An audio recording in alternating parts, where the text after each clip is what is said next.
Ka naman gumalaw sa korupsyon kung hindi ka binigyan ng US State Department report, di ba? Dahil tuta ka ng Amerikano.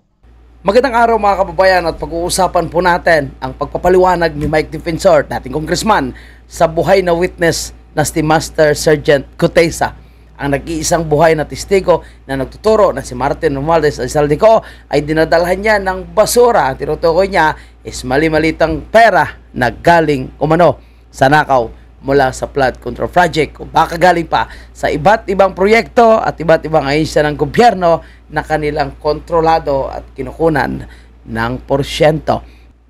At Rowena Guanzon, may matinding banat at bagong pasabog na naman dito po kay Bongbong Marcos. At sa pag-question ni Senator Marcolita, bakit nga ba hindi sinama itong si Martin Romualdez sa recommendation ng ICI na dapat kasuhan? May buhay na testigo. Ilan po sa mga testigo, kontraktor ang nagsasabi na sila ay nagbibigay kay Martin Romualdez. Bakit siya ay exempted? Dito na ba natin talaga mapapatunayan na itong ICI na ito, ang gobyerno ni Marcos Jr., ay medyo nag-iimbestiga din at hindi talaga para panagutin ang tunay na magnanakaw at cover up pa rin ang kanilang ginagawa. So hindi totoo yung sinasabi ni Bongbong Marcos na walang sasantuhin. Yan po yung ating mga pag-uusapan, at kung bago lang kayo sa channel na ito, huwag kalimutan mag-like mga kababayan natin, at huwag kalimutan mag-subscribe kung hindi pa kayo nakasubscribe. Okay, shoutout muna sa lahat po ng mga talagang solid na mga viewers and supporter natin. Si Ate Lovelyn Shibukawa, si Ate Elizabeth, si Ate Ogte, si Ate Sorina, si Charm. Shoutout kay Ate Charm, mabuhay po kayo. Romantic Mon, kay Gerald, Star Gemini, Ate Sorina, at sa hindi natin nabanggit, so sa next na naman natin yan, next na reaction video naman natin babanggitin. Huwag kayong mag-alala dahil kung hindi ko man kayo nababanggit, maraming salamat po dahil parte po kayo sa ating pinaglalaban na magkaroon po ng pagbabago. At syempre, mga kababayan, managot ang dapat managot dito po sa issue ng corruption. Mga kababayan po natin, ang matinding revelasyon po ni Attorney Rowena Guanzon kung bakit nagpapaimbestiga pala itong si Bongbong Marcos. Excited na ba kayo para malaman ito? Ayan, isama po natin ito sa ating mga pag-uusapan. Okay, simulan natin ang video ito mga kabayan. Na kami sa iyo. Ayaw na makita kayo Ayaw na makita kayo kahit saan. Nako. Nakita ko kayo dyan sa House of Representatives sa session hall. Ta kayo. Hindi. Galit na po mga kabayan. No? Ito si Rowena Guanzon. Po kayo babatiin. Kahit magkamay-kamay kayo sa akin, hindi ko hawakan mga kamay niyo mga magnanakaw kayo. Tama yan, huwag ka dapat hawak. Ka naman gumalaw sa korupsyon kung hindi ka binigyan ng US State Department report, di ba? Dahil tuta ka ng Amerikano. O di ba sinabi ko sa'yo, ano yung customs? Ba't hindi mo yan ginagalaw, BBM? Takot ka? Nako. Sino ang patrona ng Bureau of Customs ng mga korap dyan? Ha? Nako, matinding revelasyon niya. Mga kabayan po natin, no? Sino ba kasing patrona dyan? Attorney Rowena Guanzon. Alam nyo mga kababayan po natin, no? Bilib na bilib tayo dito sa tapang ni Rowena Guanzon. Na kahit siya po ay hindi naman kaalyado ng mga Duterte, siya po ay talagang certified dilawan, pinklawan. Pero ngayon mga kababayan natin, nakikita natin kung paano siya nakikisama kay BP Sara or nakikipagkaibigan sa mga Duterte dahil nakita niya na isa lang yung ating laban eh. Hindi tayo dapat nagpapasuhol, no? Dahil ang labang ito, sabi ni Rowena Guanzon, no? Ang labang ito ay laban ng lahat ng mga Pilipino. Hindi laban ng kung kahit sino mang politiko. And totoo yun mga kababayan natin. Ang laban nito ay sa korupsyon hindi lang po laban ng Duterte or Marcos na ngayon ay parang pinapainit pa ng mga ibang dilawan, ibang pinklawan. Pero bilib ako dito kay Rowena Guanzon. Dahil kagaya ng ating paninindigan at paniniwala, ang laban kontra korupsyon ay walang kulay politika. Hindi ito laban ng Duterte lang. Laban po ito ng bawat Pilipino naggalit sa panggagago at pagpapaikot ng Marcos administration, lalo na sa usapin ng korupsyon. At wala po silang ginagawa eh. Kaya hindi lang ito laban ng mga Duterte supporters or Duterte. Laban po ito natin lahat versus Marcos administration. And tama. Yan, tama po yung sinasabi ni Atty. Rowena Guanzon. Hindi mo kaya yung petro nila. Pero ngayon, bubuksan mo na. Kasi, Sinama na naman yan sa US State Department report, di ba? Matagal ko na sinabi yan. Oh. Kung hindi naman nilagay sa US State Department report yan, tinawagan ka. Sinabihan ka. Sukdulan na yung korupsyon dyan sa Pilipinas. Hindi mo na... Kaya pala. Ngayon ko na nag-gets, mga kababayan po natin, kung bakit ang ambasador ng Amerika ay pumunta sa opisina ng ICI. Yun pala, kasama na sinisita po sila, no? Although sabihin natin, tuta ng Amerika. Itong si Bongbong Marcos, no? Siyempre, nakita ng Amerika, putang ina. Ang tuta natin, nakakahiya na, no? Nagkakalat kung saan-saan, no? Tingnan natin kung anong ginagawa nilang investigation. Sa totoo lang, mga kababayan, itong Amerika, wala naman silang permanent nakakampi na politiko. Itong Amerika, tinitingnan nila kung ano ang interest ng Amerika na pwede sila makikinabang sa isang leader o sa isang bansa. Kaya itong si Bongbong Marcos, kung babagsak ang ekonomiya natin, at bagsak na pala, lalo pang babagsak, wala namang pakinabang na makuha yung Amerika. Anong gagawin ng Amerika? Bitawan yan. And kaya nga nagsulat daw yung Amerika, sabi ni Atty. Rowena Guanzon, nag-inform na yung Amerika na hindi na maganda yung ginagawa mo. O kaya pala ngayon, kunwari nag-iimbestiga siya, kunwari sinasabi ng palasyo na si Bongbong Marcos ay dapat na natin pasalamatan kasi siya daw po yung nanguna sa investigasyon ng korupsyon na ito. Di ba? Mga gago pala sila eh. Noon pa man sinasabi na ng hakbang ng maisog kung ano ang nangyayari sa ating bansa. Unang taon, 2 taon hanggang 3 taon. Walang tigil po yun dahil naobserba ng hakbang ng maisog na walang proyekto na ginagawa itong si Bongbong Marcos at ang direksyon ay hindi para sa pag-unlad ng ating bansa, kundi ang gusto nila ay manatili sa pwesto sa mahabang panahon at sirain ang mga Duterte para wala po silang makakalaban. Kaya natawa ako sa isang content creator na sinasabi niya na yung kaibahan ng Duterte at ng Marcos. Ang Duterte is war on drugs, ang Marcos is war on Duterte. So gets nyo na yan kung anong ibig sabihin, mga kababayan natin. Ayan, kakayanin. Hindi ka pa lumabas at nagkukunwaring ikaw ang nakadiscovery. Ito namang si Auntie Claire. Parang, ano ba yan, presidente mo, ano ba yan? Ano ba yan? Si Auntie Claire, kargado rin po yun. Ito bago natin ipagpapatuloy, itong si Atty. Rowena Guanzon, mga kababayan natin. Basahin ko lang sinasabi ni Atty. Salvador Fanilo. Sabi ni Atty. Salvador Fanilo, sa totoo lang, naawa ako sa gobyerno. Yung palengkera ng palasyo nakakaawa din. Kasi apparently wala siyang access sa presidente niya. May sasabihin siya pagkatapos may sasabihin iba na. Nakakaawa din sila sabi ni Atty. Salvador Fanilo. Si Atty. Salvador Fanilo naging tagapagsalita rin po yan ni Tatay Digong. At napakahirap, no? Na wala palang access si Claire Castro. And kung may access man siya, hindi always. Siyempre, ang presko niya umaga, baka tulog pa o baka lasing pa. Kaya naamin niya sa interview ni Corina Sanchez na minsan daw po ang ibang sinasabi niya, igaling na lang sa personal niya na pag-aaral, personal niya na lang, no, na pananaw. Dahil hindi naman daw lahat ay nasasagot ng presidente. Tama naman yan. Pero dapat ang pananaw mo ay naka-align pa rin sa iyong amo dahil ikaw ay tumatayo or nagsasalita in behalf ng iyong amo. Kaya tama yan. Minsan, mapapansin natin, nag-iimbento na lang si Claire Castro ng kung ano-anong mga salita, lalo na kapag Duterte ng pinag-uusapan. Kasi wala pala siyang access or full access sa kanyang amo. And salamat, Atty. Salvador Fanilo. Okay, balik tayo kay Ma'am Rowena Guanzon. Tingin mo ba yan sa kanya, si Superman? Kaya lang naman ikaw lumabas dyan sa BBM Dahil sa US State Department report ngayon, galawin mo ang customs. Hindi ba mabablock ka na naman? Sawang-sawa na kami, BBM. Maawa ka sa mga tao. Kung hindi ka naawa, umalis ka na dyan. Grabe yung hamon na yan. Kung hindi ka naawa, umalis ka na dyan. No? Sana nakarating ito kay Bongbong Marcos, mga kababayan po natin. At alam mo, itong binulgar ni Atty. Rowena Guanzon, panibago na kahiya na naman ito.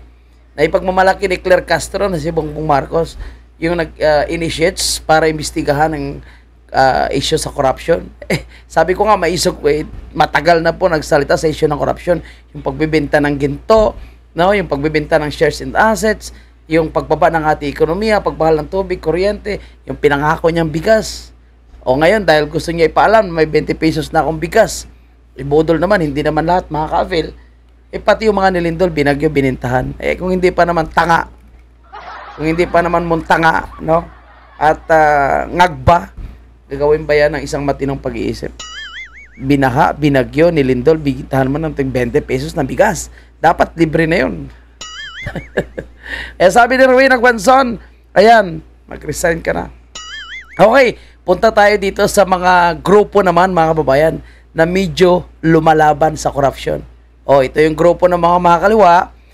Ngayon, ay sanib puwersa sa mga Pinklawan at Dilawan at sanib puwersa na rin sa mga Tampaloslos. Plus, medyo protektado si Bongbong Marcos at si Martin Romualdez. Simulan natin. Mr. President, mahiya ka naman. Hanggang ngayon ay hindi mo pa inaako at hindi ka pa nagpapaliwanag tungkol sa 3,700 na mga flood control projects at iba pang infrastructure projects na pinondohan mo mula sa unprogrammed appropriations ng 2023 at 2024. Nagkakahalaga ito ng 214.4 billion pesos at least.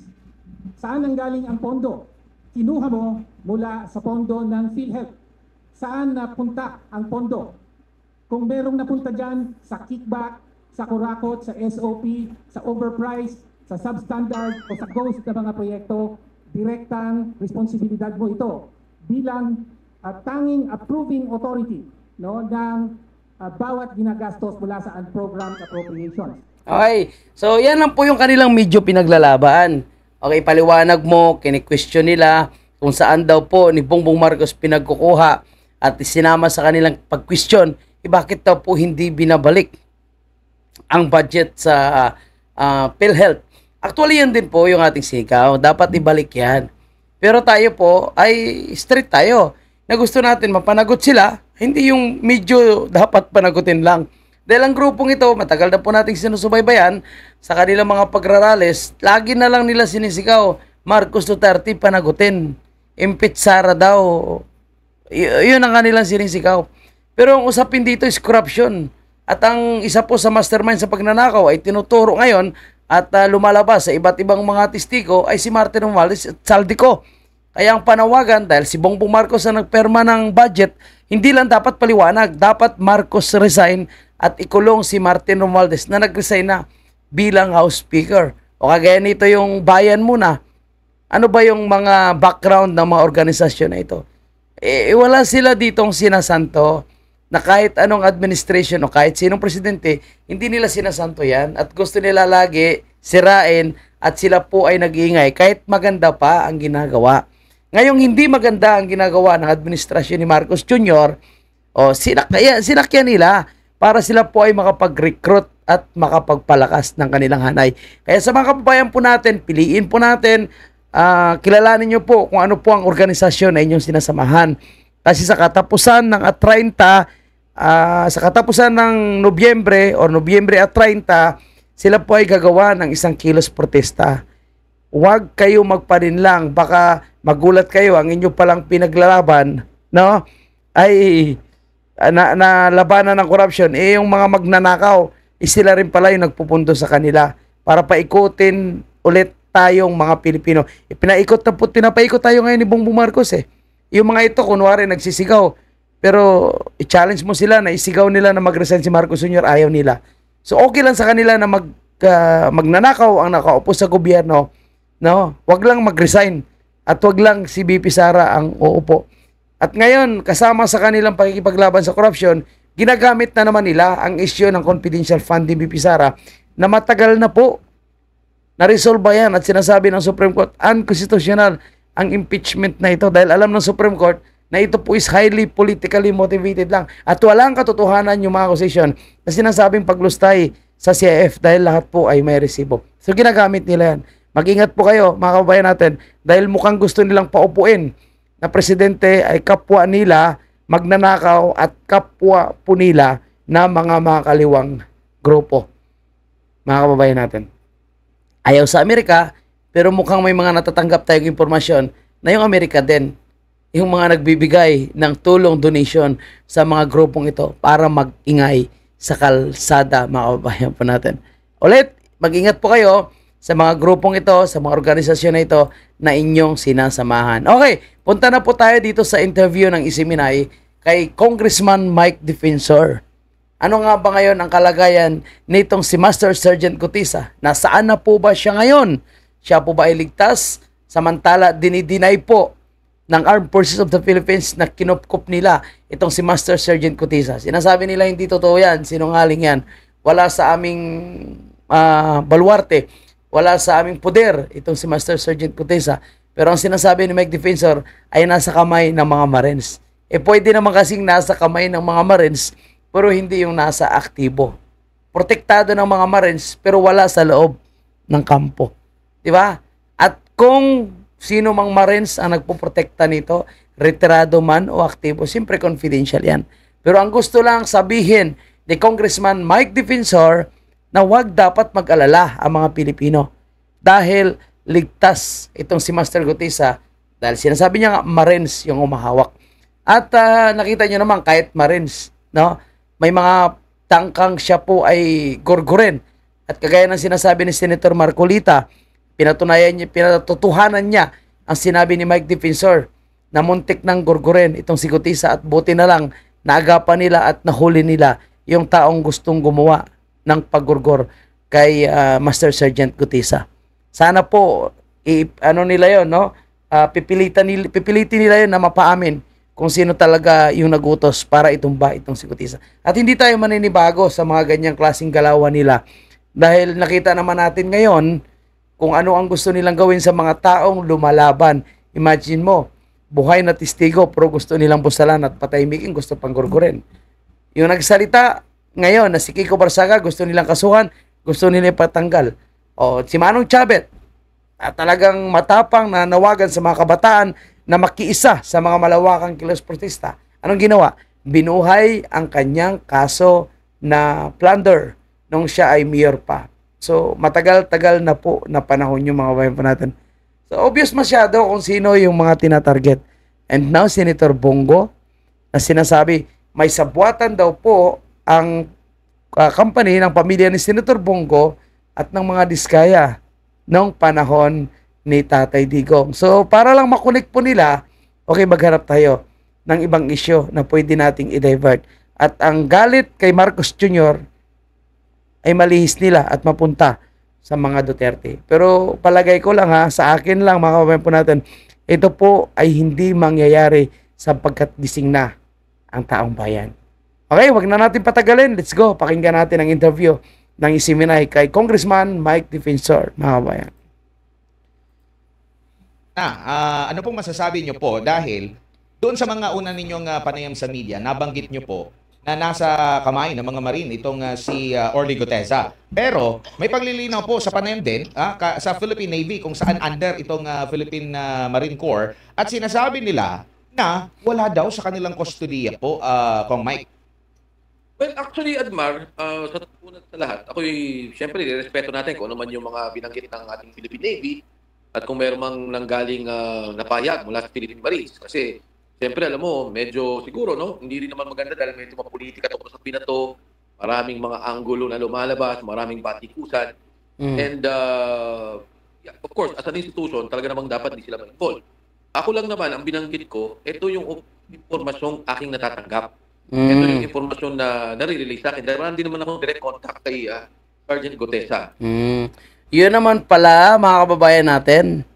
Yan pala ay nakarating kay Mike Defensor. So, hindi naman pala galing mismo kay Master Sergeant Cotesa. Kaya sinasabi niya na safe at nasa kamay ng mga Marines itong si Master Sergeant Cotesa. Pero personally, hindi niya pa ito nakakausap. Imalay natin, mga kababayan natin. Baka hindi naman active Marines at hindi naman sa kampo. Diba? Kasi civilian, bawal po yun sa kampo. Automatic yan kahit ikaw ay retirado na. Diba? So, baka nasa ibang lugar at ang nagbibigay ng protection ay mga Marines. Pero pag Marines po, mga kabayan po natin, kahit mga retirado na yan, may connection pa rin yan sa loob. Kasi yung mga batch nila naging official na eh. May connection pa rin. Importante, ligtas po itong si Master Sergeant Cotesa. At kahit may mga taong gustong kumuha sa kanya, alam ko hindi siya pabayaan ng mga Marines. Kahit gusto siyang patataymikin, alam ko hindi po yun mangyari hanggat nandyan po yung kanyang mga kabaro na nagbibigay ng protection sa kanya.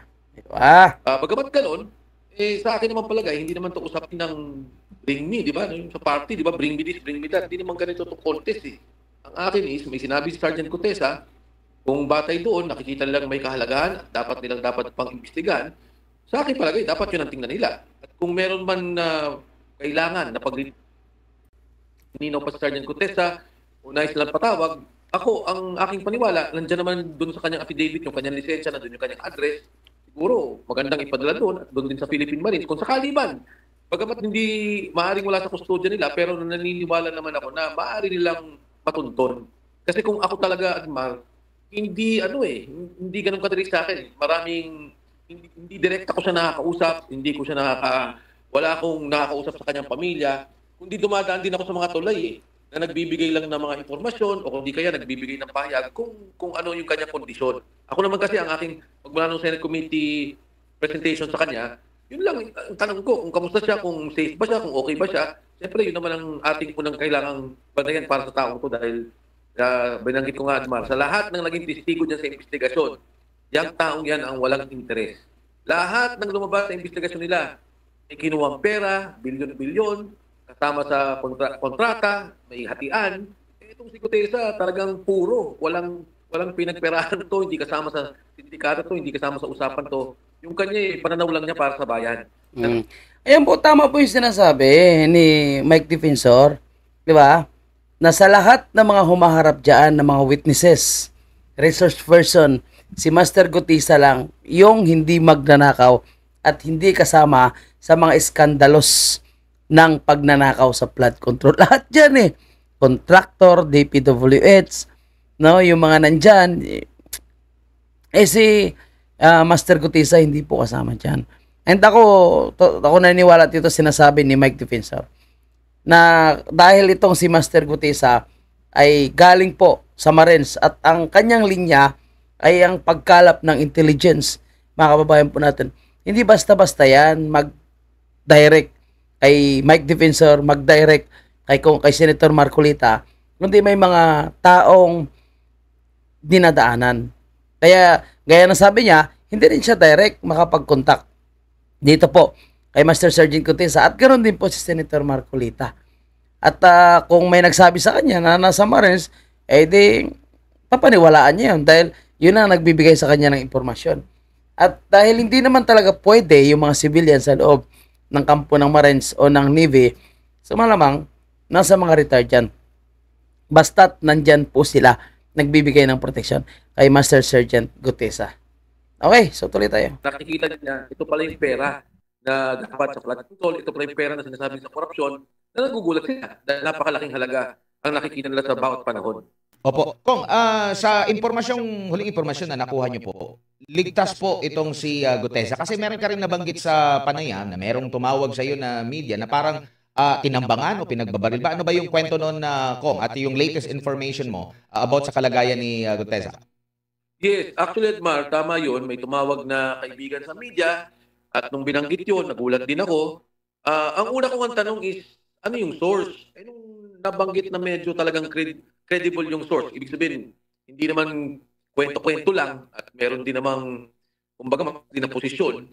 Nung mabanggit sa akin yun, sinubukan kong tumulay ulit. At pinatanong ko kung kamusta ba siya, anong nangyari, anong sitwasyon, nakabalik nga sa akin. Hindi, anong oras di ba? Bago makarating yung informasyon at binanggit nga na siya naman daw, meron ngang umaaligid at nasa kote ng Marines, pero hindi ko alam kung ano yung detalye, hindi ko rin alam kung ano yung intent, pero ang importante sa akin doon, walang nangyari sa kanya.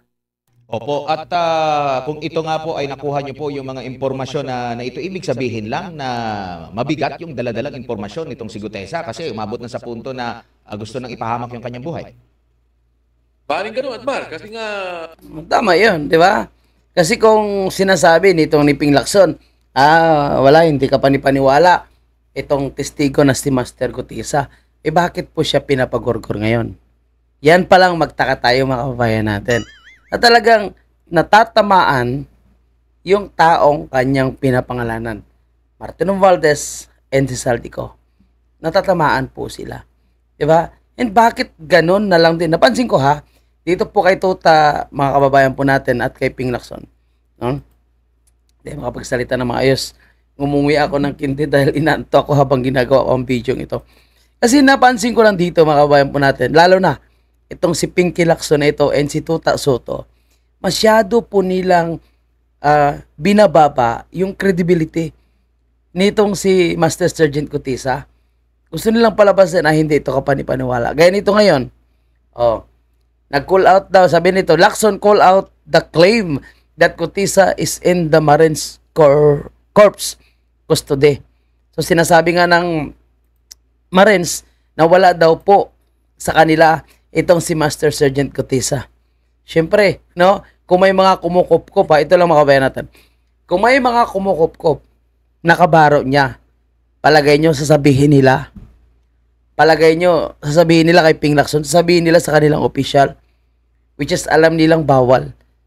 Kung gusto nilang proteksyonan para lang, no, hindi magurgor, at para lang itong si Master Cotesa ay manatiling buhay at makapagharap sa investigation. Palagay nyo sabihin nila kay Ping Lacson.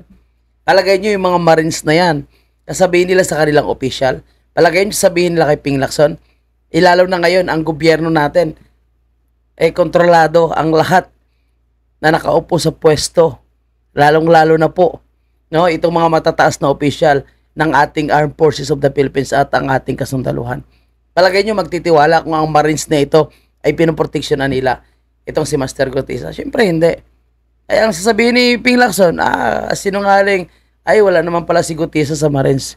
Siyempre, sinong Marines ngayon ang magtitiwala kay Ping Lacson? Sa kabila po ng kanilang pagtitwist, sa kabila ng pagiging halata na ito po ay tuta. Bakit siya masyadong nagre-react? Diba?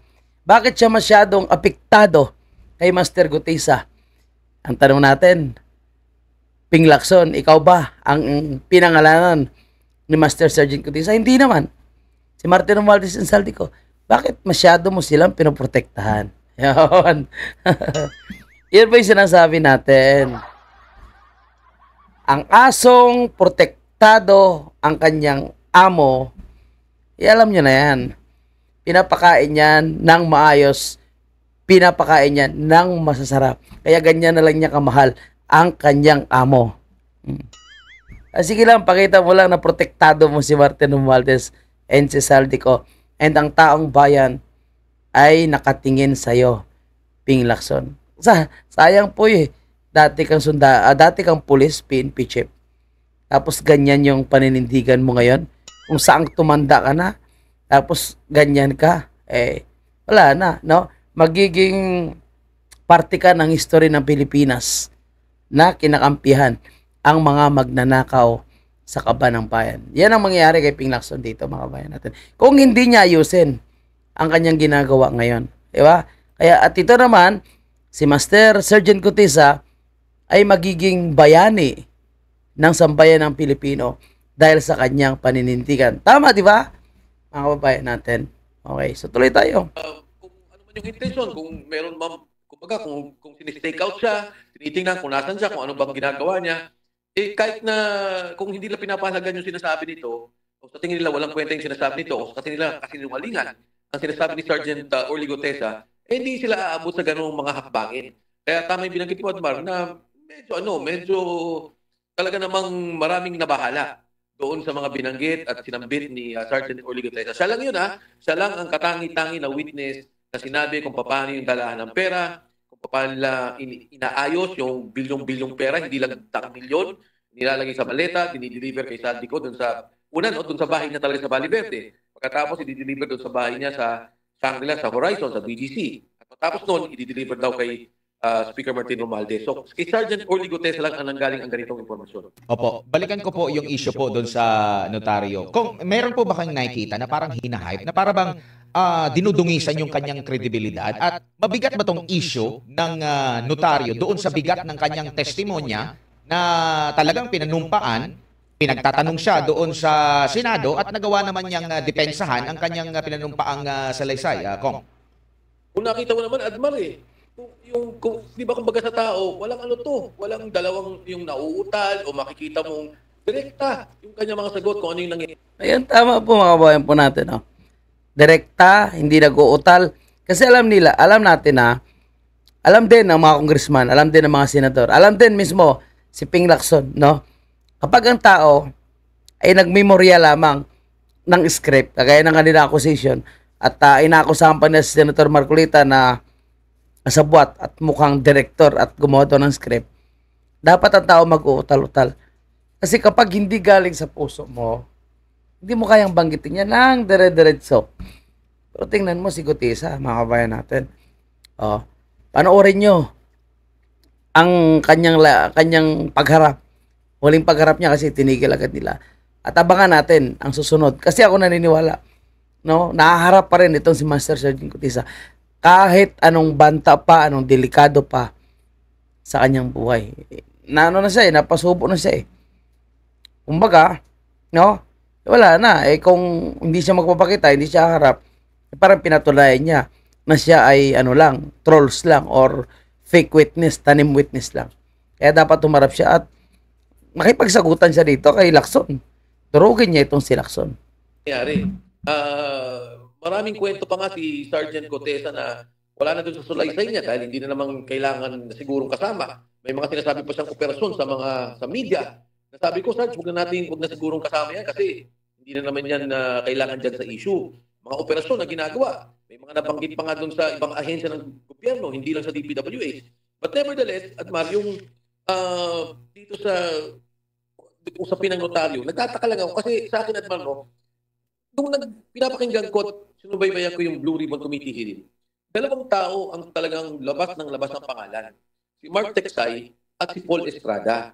Sila yung nagsasabi, at sinabi din to sa Sergeant Gutesa, sinabi din to ni Yusek Alcantara, hindi ko lang ma-recall kung nabanggit ni Yusek Bernardo, pero nare-recall ko sinasabi lang, ang tumatanggap ng pera ay si Mark Tecsay at si Paul Estrada, dinideliver nila.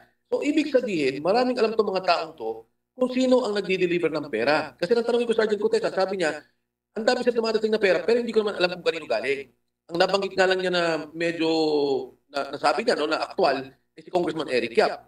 Pero sabi niya, linggo-linggo may dumadating na pera, araw-araw may dumarating at linggo-linggo sila nagdi-deliver almost 3 times a week.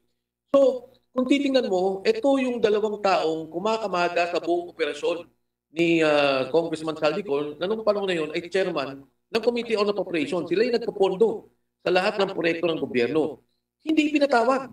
Walang ginawa. Tapos binanggit din ni Sergeant Gutesa, may 90 na personnel si Congressman Saldico na naka-assign. Marami doon ay ex-Marines, meron doon mga active na mga police, meron doon mga active na Air Force, or at least active mga aktibong sundalo under the Armed Forces of the Philippines.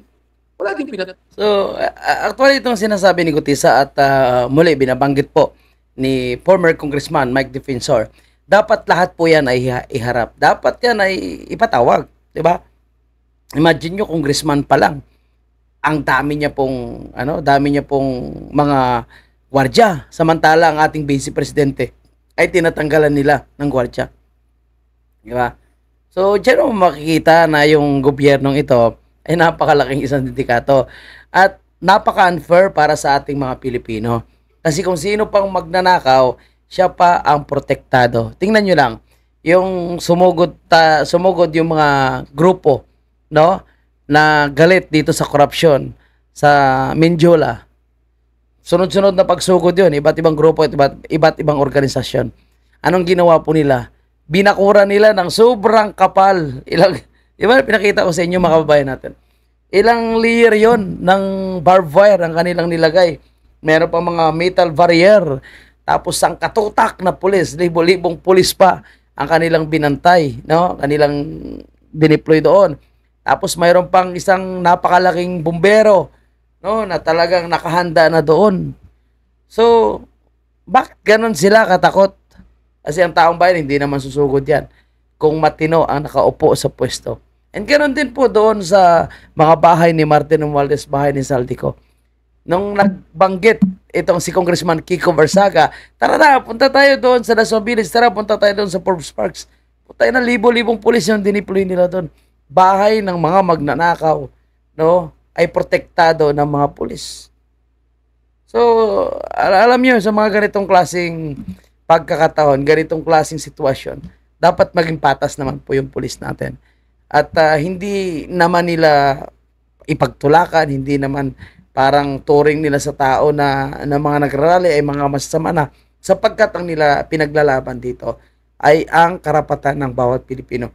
Kaya dapat po sa mga pulis kasundaluhan natin, imbis na pag-initan itong si Master Sergeant Gutesa, itong kanilang kabaro, kasama nila sa men in uniform or former men in uniform, no? Dapat ito ay kanilang protektahan. Dapat sila ay magprotekta dito. Dahil isang susi ito para mapanagot ang tunay na magnanakaw. At another challenge ito kay Bongbong Marcos kung kaya niyang panindigan ang kanyang sinabi na wala po siyang sasantuhin. Huwag yung puro cover up. Ayan, nakikita na natin ngayon sa ICI. Matatapos na yung taon na ito. Mukhang wala pa sila mapapakulong.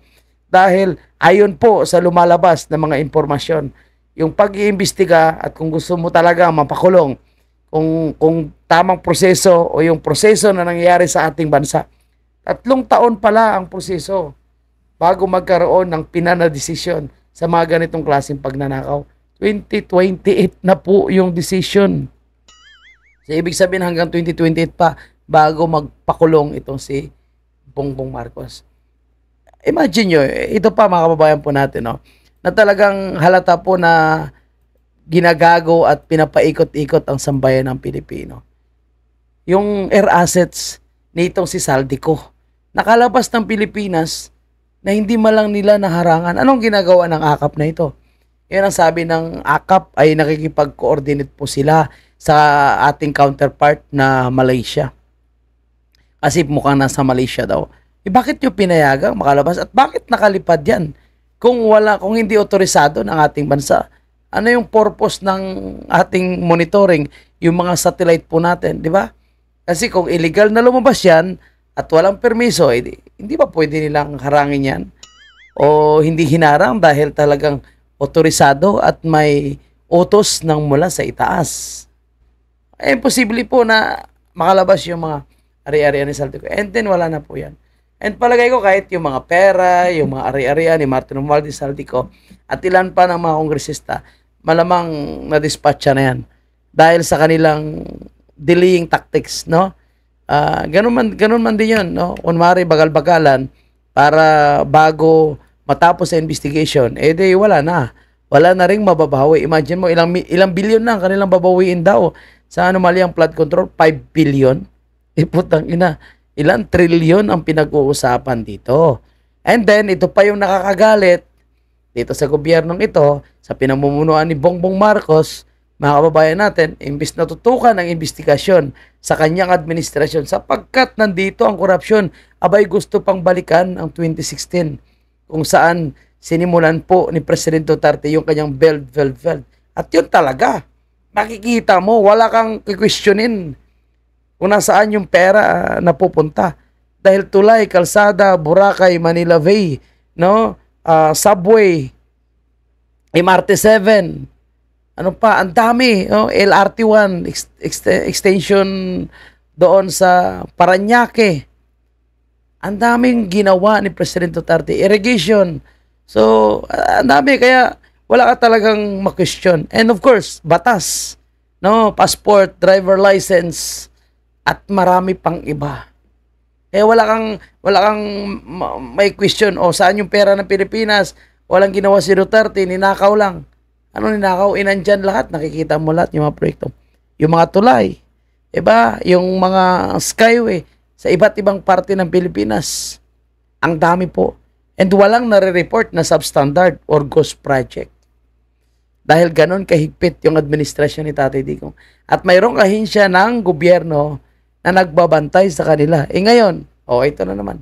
Kaya sabi natin, ayaw natin dapat ikumpara ang nangyayari ngayon sa administrasyon ni Bongbong Marcos doon sa administrasyon ni Tatay Digong. Kaso hindi natin maiwasan sapagkat nakakadismaya, nakakagalit na rin na yung taong nagtrabaho para sa Pilipino ay pinakulong ng Marcos Jr. Pero ang mga taong nagnanakaw, imbis na magtrabaho po sila para serbisyuhan ang lahat ng mga Pilipino, nagnanakaw pa. Hanggang ngayon malaya pa at nakapunta pa ng ibang bansa para kunwari magpapagamot. At ang nakaupong presidente natin, sana pupunta. Ikot ng ikot. After ng Malaysia, o nagwaldas ng milyon-milyon, pupunta na naman ng Korea. Lahat na lang ata ng event ay gustong puntahan ni Marcos Jr. Kaya ang tanong natin, nakakalap po ba siya ng mga investors? Wala. Nakautang po ba siya? O dapat nga wag na mangutang kasi pag mangutang, ibubulsa rin naman nila. Diba? Wala rin naman. Kasi unang-una, sinong investors yung magsusugal sa Pilipinas kung corrupt ang namumunong gobyerno? Ang sabi nga ng mga business sectors, yung mga investors natatakot dahil mas malaki ang kanilang gagastusin sa isang bansa na kurakot dahil sa mga politikong humihingi pa. Kailangan mo pang suhulan para maaprubahan yung mga negosyo mo. And mas marami daw po ngayon yung nagwi-withdraw ng kanilang pera sa Pilipinas, ng kanilang investment sa Pilipinas, kaysa mga nag-i-invest. Hindi galing sa akin yan. Ang galing po yan, no? Sa mga negosyante. And panoorin nyo, may upload tayo dyan, yung mga business sectors. Kaya ngayon yung business sectors, Philippine Chambers of Commerce, sila mismo ngayon ay talagang kini-question nila si Bongbong Marcos. Na kung talagang tapat ka sa iyong sinasabi na walang sasantuhin sa anomalya ng korupsyon ito, magpakulong ka, bilisan mo ang investigation. Sabi niya, delikado tayo dito. Kailangan nating gawing tama, hindi mabilis. Pwede ba yun? Bakit hindi mo pagsabayin? Gawin nating tama na mabilis. Pero sabi niya, delikado tayo. Kasi ang hamon dito ni Chavit Singson, mga kababayan natin. Kung talagang desidido si Marcos Jr., seryoso si Marcos Jr., sa kanyang mga pinagsasabi na siya mismo ang magpapakulong, walang sasantuhin. O bakit hindi niya kayang imbestigahan yung proyekto ng kanyang anak doon sa distrito ni Sandro Marcos na di umano, ito hindi galing sa akin kay Chavit. Ito credit natin kay Manong Chavit. Na di umano, yung mga kontraktor ay diskaya din at ang kaalyado nilang kontraktor na mayor sa Ilocos. Again, di galing sa akin, credit natin kay Manong Chavit. Panoorin niyo po, nasa channel po or nasa official Facebook yan ni Manong Chavit ang kanyang mga sinasabi. At the same time, yung kanyang hamon kay Bongbong Marcos. Mahiya ka naman, Mr. President. Mag-resign ka na. Tuloy natin to.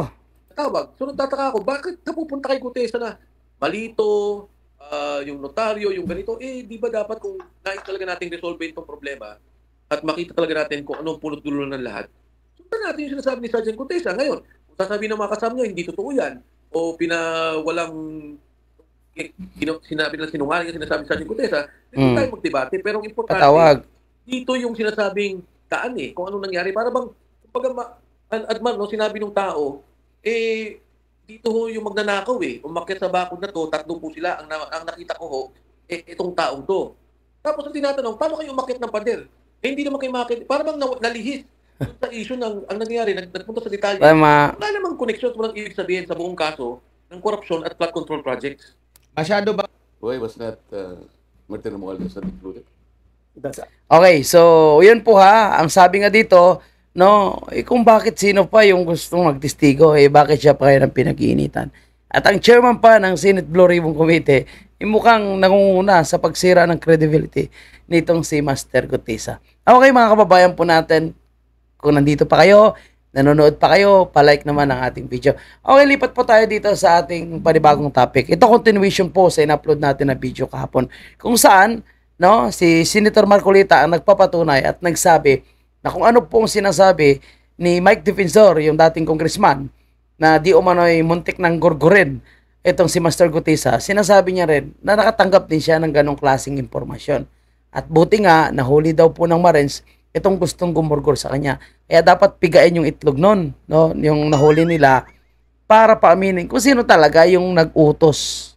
At kung may nag-utos pa sa nag-utos para ipagurgur ang nag-iisang buhay na testigo sa anomalya ng korupsyon sa flood control. Okay, ito puntahan natin. Shoutout pala kay Attorney Trixie Cross, Ayan, isa po sa mga nag-interview. And of course, yung kanyang partner, hindi ko masyado kilala yan.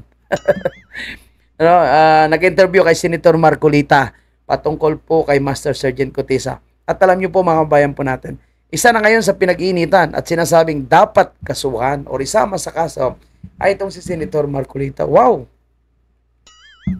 Pumunta sa iyong tao, gusto magtestigo, tinulungan mo, tapos ngayon ikaw ang kakasuhan.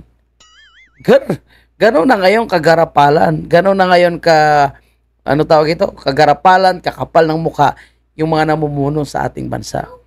Mga kababayan. Sige, pakinggan natin si Senator Marcolita. Through the ICI. Maybe you should ask Because they are ICI. trying to discredit Dutesa's testimony. No, they haven't summoned ICI Gutesa. pa So Bakit you hindi can, nila isama si Gutesa? the same reason why they cannot summon him in the Senate. Yes, sir. We are all looking for the mastermind, the most guilty. That will come at Sir, some point. May tanong po ako sa inyo, mauhupa ba ang galit ng taong bayan pansamantala kung nakasuhan si Senator Joel at si Jinggoy? Kasi ang sabi nila, tuloy-tuloy pa rin ang investigation. So, do you think this will quiet down the public wrath for I think this is just temporary, but ano po ang tingin ninyo? I don't know kung mapapacify natin o mauhupa ang ng tao. Sapagkat ang nakikita nila, pagka mga congressmen ang dapat na sumalang sa investigasyon, lahat ginagawa para pagtakpan sila. I will start with the 70. Tama, mga kababayan po natin. Kapag congressman ang sinasalang lahat ay pinagtatakpan. At kung ako naman personal ko na comments dito, na sinasabing huhupa ba yung galit ng taong bayan dahil may mga nakakasuhan? Hindi po.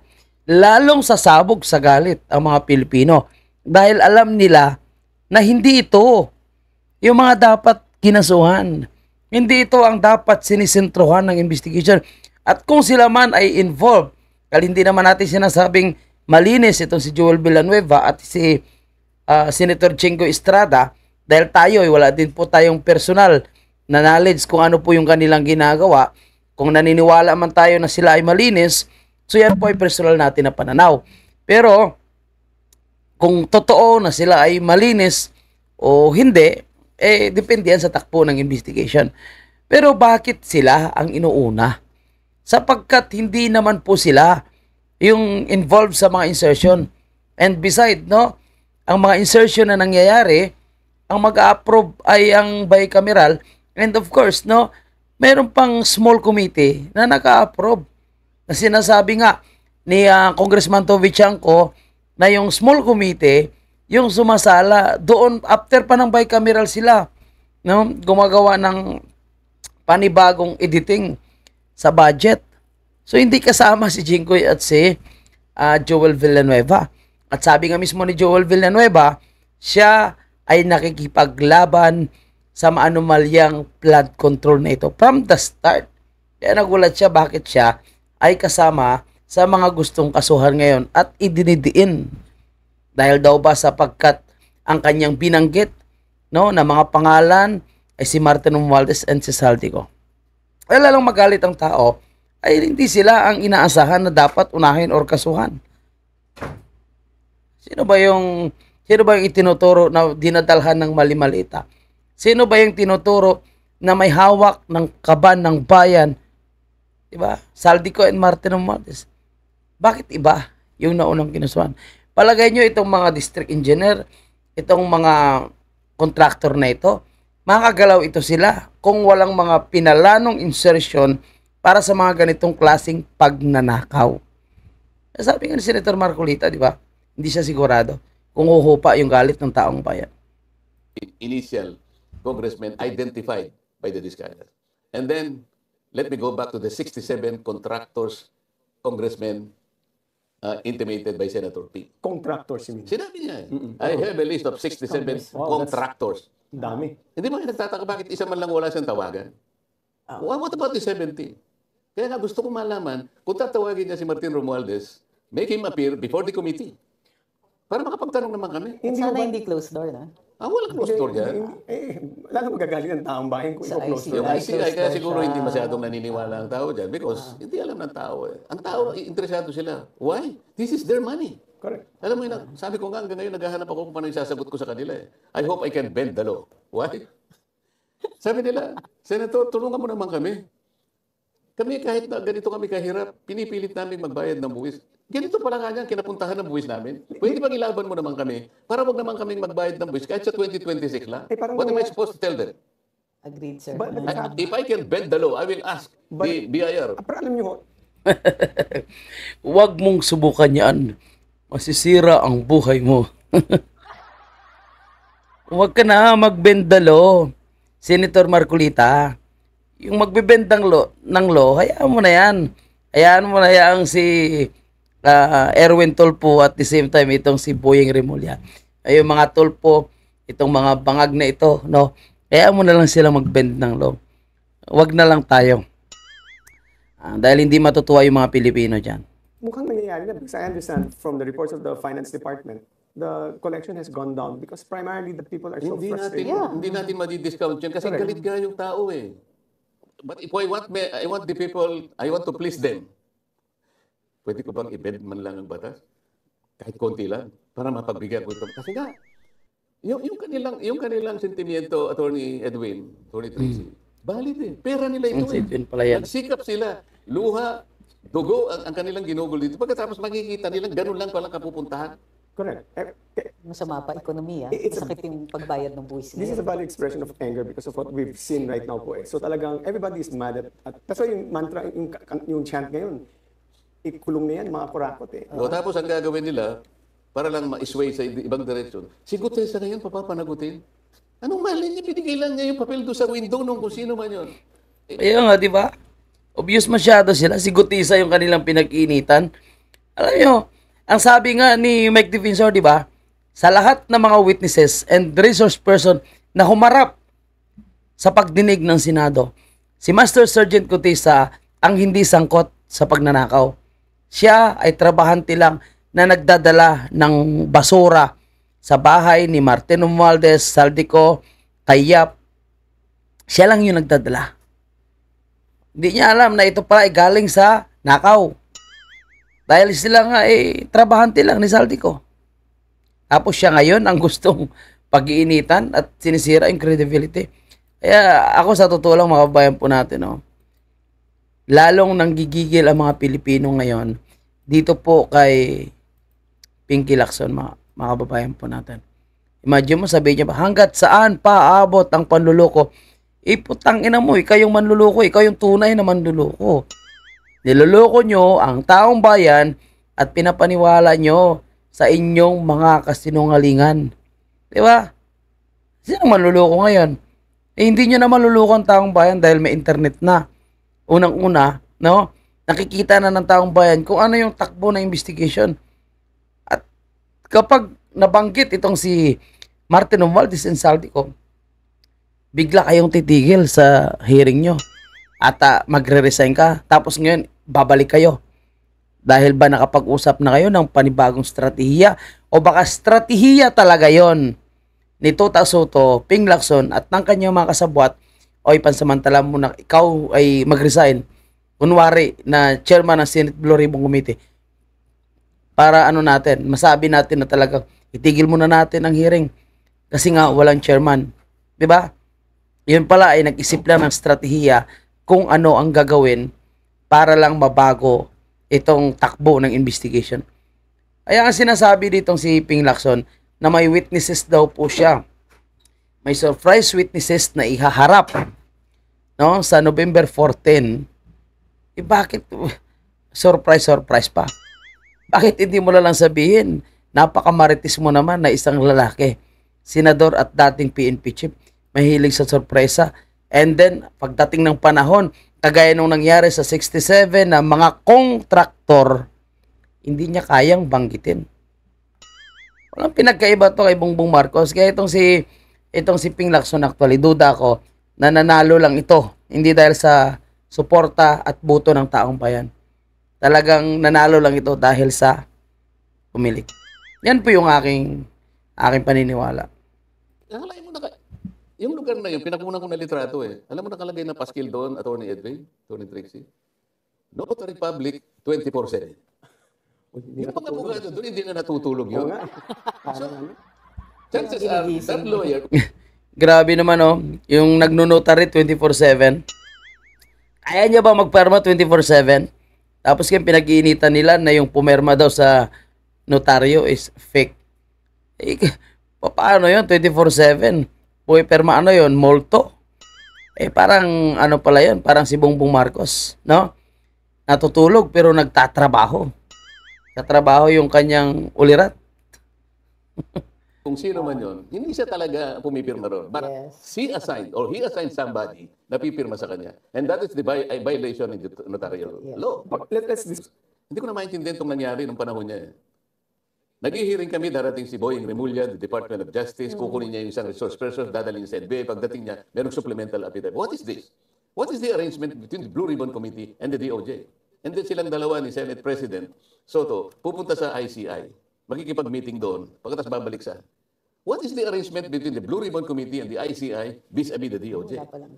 Naghalo na yung balat sa tinalupan.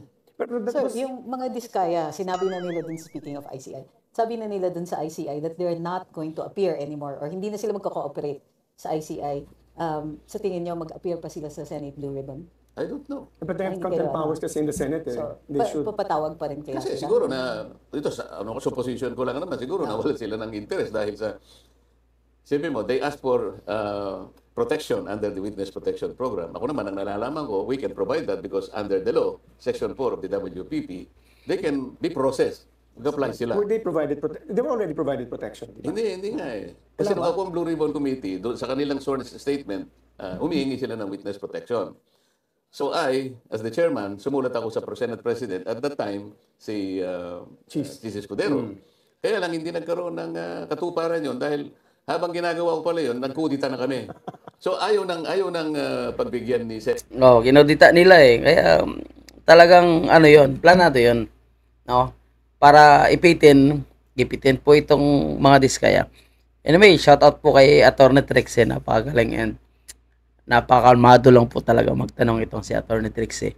And bagay na bagay po, no, sa kanya ang kanyang ano dito, yung kanyang pag-host and of course, yung kanyang partner na ngayon ko lang nakilala si Attorney Edwin Lasherda. Yung dating spokesperson pala yan ni Pinoy. Kaya pala ang title ng kanilang programa is The Spokes. Kasi dalawa pa lang spokesperson pero magkaiba yung kanyang nilang sinerbisyuhan na administrasyon. The new Senate President, Tito Soto. Kasi kinukuha niya yung sinabi naman ng then Secretary of Justice that before they can be processed under the Witness Protection Program, they should do some restitution. Sabi ko, teka muna. That was re-echoed by the Senate President. Sabi ko, wala naman ganun sa rules eh. Bago yan. Bago naman nata yan eh. O sabi ni Boying, hanggang sa nagkaroon kami ng konting pagtatalo, why are you adding a requirement that exists in the law? Respectfully, Senator Marcoleta, I also feel that those requirements, these are procedural, these are threshold procedural requirements. Yes, sir. Restitution can happen either before or after. Or after. Because remember, every criminal Not liability before, case, if you talk about walang the rule. application. Where's the rule? Siguro after, because that is the most... I Once disagree with that na-establish. because all the in the case of the Napoles, that was also part of that. You were requiring because the reason why it is not a sixth element because number one, it's a substantive yan eh. Procedural yung sinasabi doon sa discharge of state witness. And restitution is not present in the way that is fashioned when you're stealing money. Restitution always happens, but not in the way like in the case of plunder. Not all cases are plunder, so that restitution will not be found in the general procedural rules. Kasi hindi lahat ng crime eh. But what standard? We understand pag after kasi fruits of the crime na siya or ano. But before, what will be the basis of your It's a restitution? discretion of the judge.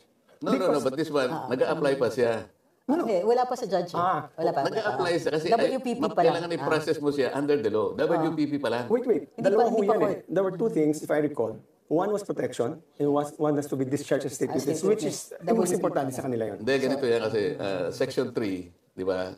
Pag ginawa mo Section 3, ito hindi siya kasama sa crime. Pero nag-a-apply siya ng witness protection dahil medyo mabigat ang testimony. But in this case, we're applying under Section 10 kasi kasama sila dito sa problemang iniimbestigahan. So, restitution, wala siya sa batas eh. Can you imagine the title itself of the law? It's witness protection and benefit. So to burden the potential applicant of restitution, unang-una, ilan ba i-restitute? Who's going to compute? Baka they will be able to abuse their discretion baka magkaroon pa ng corruption dito sa restitution because it is not provided by law. So sabi natin, ang totoo niyan, kahit na state witness na sila, if they cannot comply with the requirements, pwede mo naman sa tanggalin na sa state witness. But restitution will always happen at the end. Well, we have different views, but anyway. Yeah, kasi at WPP, we have not yet established the extent Yes. of the criminal activity. Hindi So, niya kailangan aminin sa'yo tapusin na nila yan. hindi po kami You know, nagnakaw. but the fact that he's applied to be state witness, obviously. Probably an There's expression an- of willingness to restitute. Yun siguro yung pwedeng... But I'm just you have telling you, to, The hindi pwedeng objective of the law kasi, retroactive kaya din. naman kailangan mo yon. Napakahirap naman na i-pinpoint mo yung isda na malaki. Wala ka nang makukuha ng ganun kadali. So, itong mga taong ito were encouraged to do that in order to help the state prosecute. So tama yan mga kababayan po natin. Kasi ang problema nga, ayaw nga po nila na ipahuli itong mga malalaking isda. Ang gusto nila sapsap lang. No, kasi nga, alam mo naman sa kanila yun, kaliado nila yun. Kaya ayaw nila ipahuli. So alam na po natin kung bakit ayaw nila na pagbigyan itong mga diskaya. And nakikita natin ngayon, no, parang dinidiscredit po nila yung mga sinasabi ng mga diskaya kung sino po yung kanilang mga kasabat at kung sino po yung binibigyan nila ng SOP, hindi lang 10%, 25%, meron pang 40%, ano lang matira sa mga proyekto. So ayaw nila pakinggan doon, gusto nila pakinggan lang yung mga nagdidiin kay Joel Villanueva, Jess Escudero, nagdidiin kay Jingo Estrada. So yun ang po yung gusto nilang pagbigyan. And of course, ang gusto nilang balikan at imbestigahan itong involvement ng kontraktor na pagmamayari ni Senator Pongo with joint ventures sa mga diskaya. Alam mo mga kababayan po natin, kahit anong klaseng cover up nila ngayon, ang tao kasi nagmamanman nakabantay. And konting pagkakamali nila, ito, cover up ito, panggagago ito, pinapaikot-ikot lang po tayo. Kaya lalong nagagalit ang taong bayan. Ito nakikita ko sa mga susunod na mga araw. Lalo na po, di ba, may mga malalaking rallies na magaganap. No? Sunod-sunod yan. May mga vigil rallies, prayer rallies na magaganap. Ako naniniwala, mga kabayan po natin, na mas lalong titindi pa yung galit ng taong bayan hanggat hindi napakulong si Martin Romualdez Saldico at hanggat hindi na pangalanan ni Ping Lacson yung 67 na tinutukoy niya ng mga kontraktor, mga kababayan po natin. Yan po yung paniniwala ko dyan. Lalong-lalo na, no? Lalo po tayong nababaon sa hirap ngayon at hindi po nasusolusyonan itong mga pagbaha na nangyayari po sa ating bansa.